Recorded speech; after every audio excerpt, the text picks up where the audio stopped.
50,000 का इनामी बदमाश गिरफ्तार। विरजा के बीहड़ में हथियारों के साथ दबोचा। धौलपुर न्यूज। जिला पुलिस ने अवैध हथियारों और फरार अपराधियों के खिलाफ चलाए जा रहे अभियान में बड़ी सफलता हासिल की है। पुलिस थाना आंगई और डीएसटी टीम ने संयुक्त कार्रवाई करते हुए 50,000 के इनामी बदमाश योगी उर्फ योगेंद्र गुर्जर को विरजा गांव के बीहड़ से गिरफ्तार किया। वो कुख्यात दस्यु धर्मेंद्र उर्फ लुक्का गैंग का सक्रिय सदस्य है। पुलिस ने आरोपी के पास से 2 अवैध हथियार, 16 जिंदा कारतूस, 2 पट्टे और 1 खाली कारतूस बरामद किए हैं। योगी गुर्जर धौलपुर, भरतपुर और मध्य प्रदेश के 19 संगीन मामलों में वांछित था, जिनमें हत्या, लूट, डकैती और अपहरण जैसे अपराध शामिल हैं। सूचना मिली थी कि वह आंगई थाना क्षेत्र में किसी बड़ी वारदात की तैयारी में है। इस पर पुलिस ने घेराबंदी कर उसे मौके से दबोच लिया। गिरफ्तारी में डीएसटी टीम के कांस्टेबल चरण सिंह और गजेंद्र का विशेष योगदान रहा। एसपी विकास सांगवान के नेतृत्व में चल रहे अभियान के तहत पिछले 1 माह में 6 इनामी बदमाश पकड़े जा चुके हैं। हाल ही में योगी ने ग्वालियर के तिघरा थाना क्षेत्र में पूर्व प्रेमिका के ससुराल में फायरिंग कर गर्भवती महिला का अपहरण किया था, जिसके बाद से वह फरार चल रहा था। निरंतर जो इनामी अपराधी हैं और जो अवैध हथियार हैं उनके विरुद्ध कार्रवाई की जा रही है। आज इसी कड़ी में जो डीएसटी टीम है और आंगई थाना टीम के द्वारा लुक्का गैंग, जो धर्मेंद्र लुक्का है, जो कि ऑलरेडी अभी जेसी में है, उसका एक सक्रिय सदस्य है योगी गुर्जर, जो तिलोंदा सरायछुला मुरैना का रहने वाला है, जिसके ऊपर 20,000 रुपये इनाम जो है वो धौलपुर से, उसके अलावा 3 अलग अलग ज़िलों से, श्योपुर, ग्वालियर और मुरैना से 10-10 मतलब कुल मिला के 50,000 का इनाम इसके ऊपर घोषित है। ये इसको विरजा गांव से, जो आंगई थाना क्षेत्र में आता है, वहाँ के बीहड़ से इसको आज हथियारों के साथ गिरफ्तार किया गया है। इसके विरुद्ध कुल 19 प्रकरण जो हैं वो दर्ज हैं, जिनमें से 6 प्रकरणों में अभी ये वांछित है। आज जो हमारी टीम के जो सदस्य हैं, इनको चरण सिंह और गजेंद्र, इनको सूचना प्राप्त हुई थी कि वो जो यहाँ ये तिलोंदा है, यहाँ के पास ये शरण लिए हुए हैं और कोई वारदात की फिराक में है। उसी के ऊपर जो डीएसटी टीम है और आंगई थाना पुलिस है, उन्होंने जो है इसको अच्छे से घेरा और इसके पास जो हथियारों का जखीरा था वो भी बरामद किया। एक इसके पास बंदूक 12 बोर प्राप्त हुई है, साथ ही एक देसी कट्टा 315 बोर, 8 कारतूस जिंदा 12 बोर के और 8 कारतूस 315 बोर के मैं पट्टा के प्राप्त किए हैं। जो 3 प्रकरण हमारे यहाँ पर इसके अभी जिनमें वांछित है, विशेषतः बसेड़ी, आंगई और बसई डांग में है, उनमें भी इसको इसके बाद जो है वो गिरफ्तार किया जाएगा।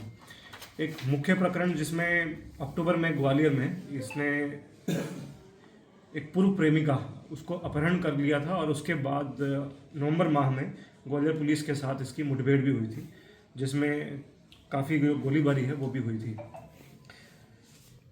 इसके अतिरिक्त जैसे ये आपको जिक्र किया मैंने कि अभी योगी को आज गिरफ्तार किया है, पिछले पूर्व 1 माह में हमने करीब 6 ऐसे इनामी जो हैं उनको गिरफ्तार किया है।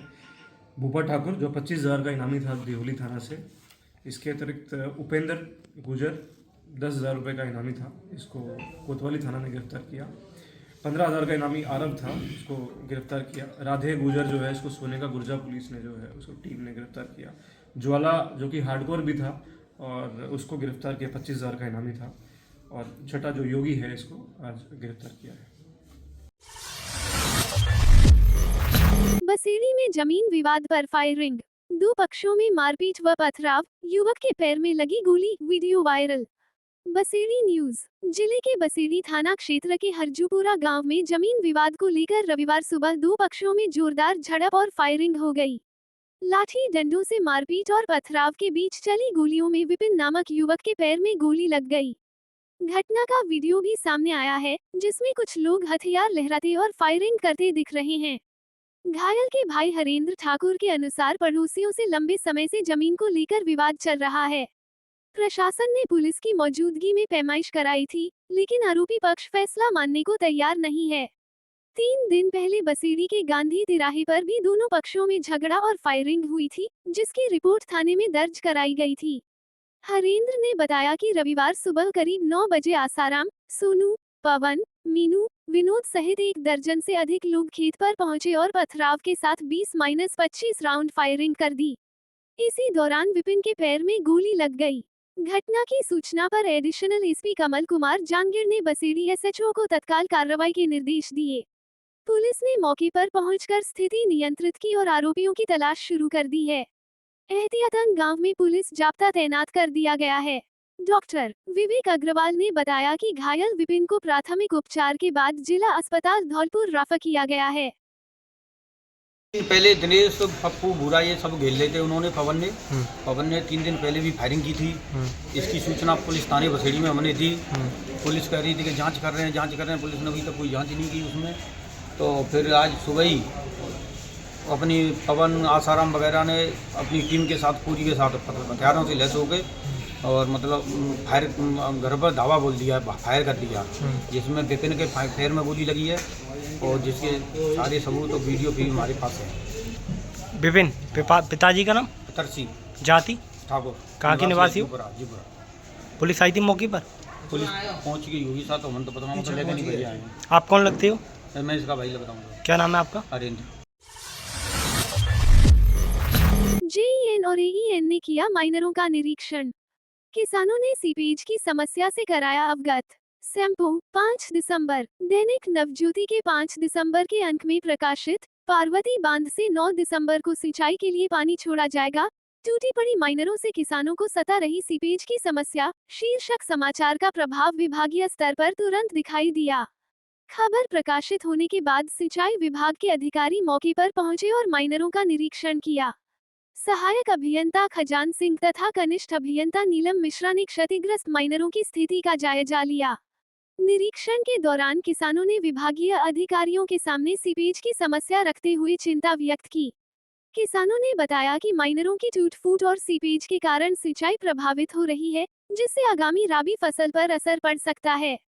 अधिकारियों ने किसानों को आश्वस्त करते हुए कहा कि समस्या के समाधान के लिए विभाग जल्द कार्यवाही करेगा। निरीक्षण के दौरान सिंचाई परियोजना के चेयरमैन गजेंद्र सिंह, नगर पालिका के पूर्व अध्यक्ष अर्जुन कुशवाहा, भाजपा नेता रजनीश तिवारी, राहुल भदौरिया सहित कई किसान मौजूद रहे और उन्होंने समाचार पत्र द्वारा उठाए गए मुद्दे की सराहना की।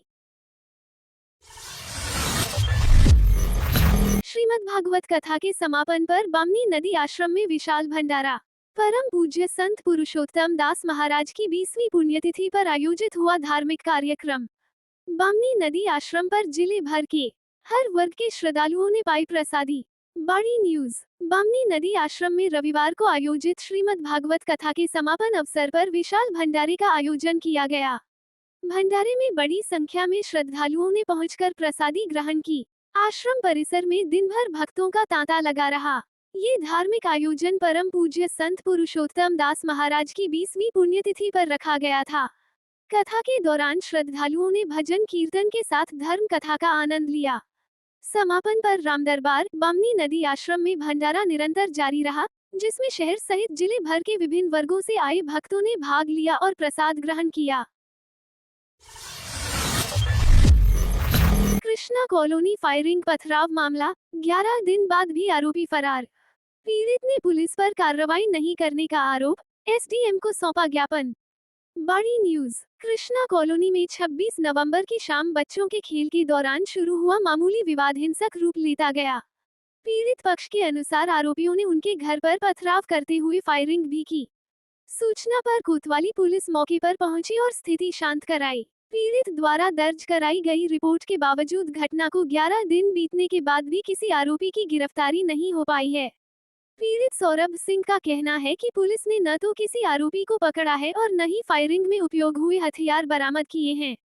इससे पीड़ित परिवार में पुलिस कार्रवाई को लेकर नाराजगी बढ़ती जा रही है।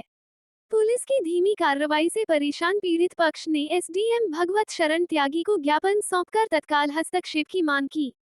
ज्ञापन में आरोपियों की शीघ्र गिरफ्तारी, हथियारों की बरामदगी और सुरक्षा उपलब्ध कराने की मांग की गई है। मामले की जांच कर रहे एएसआई दीनदयाल गुर्जर ने बताया कि आरोपियों के संभावित ठिकानों पर दबिश दी जा रही है और जल्द ही गिरफ्तारी की जाएगी।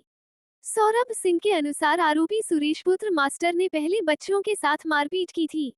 विरोध करने पर सुरेश अपने साथ 6-7 लोगों को लेकर उनके घर पर पहुंचा और पथराव व फायरिंग की। घटना में घर के बाहर खड़ी 4 बाइकें क्षतिग्रस्त हो गई तथा दीवारों पर लगे पाइप टूट गए। दीवारों पर गोलियों के निशान अब भी मौजूद हैं।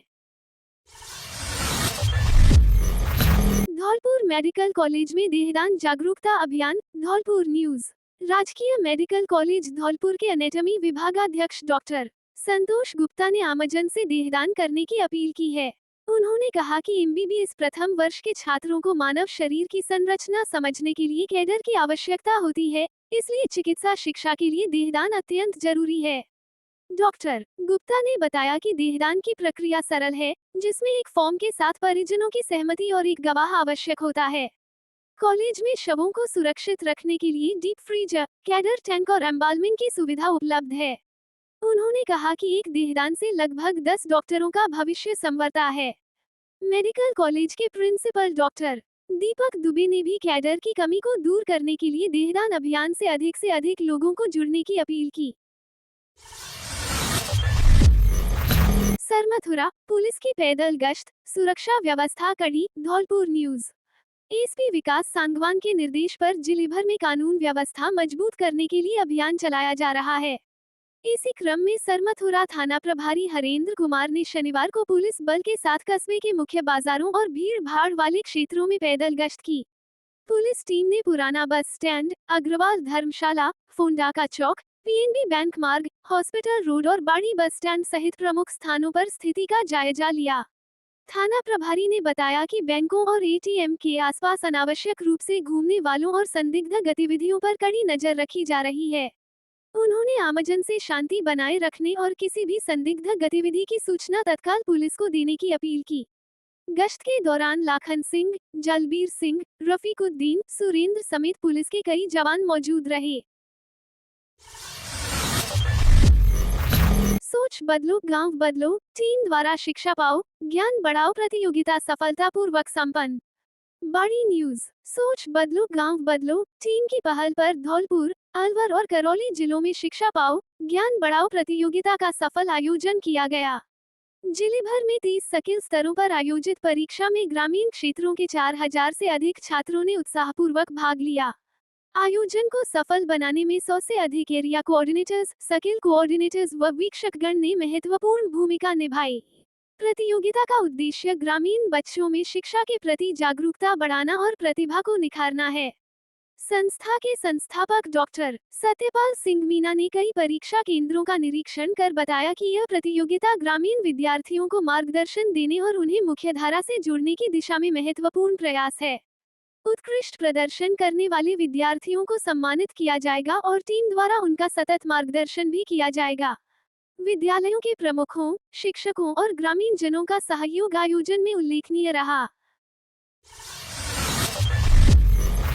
अनियंत्रित होकर हाईवे सड़क पर पलटा 22 पहिया ट्रेलर। सरमथुरा न्यूज। उपखंड में नेशनल हादसे 11B स्थित बसंतपुरा मोड़ के पास आज सुबह कोयला से भरा हुआ 22 पहिया ट्रेलर अनियंत्रित होकर सड़क पर पलट गया।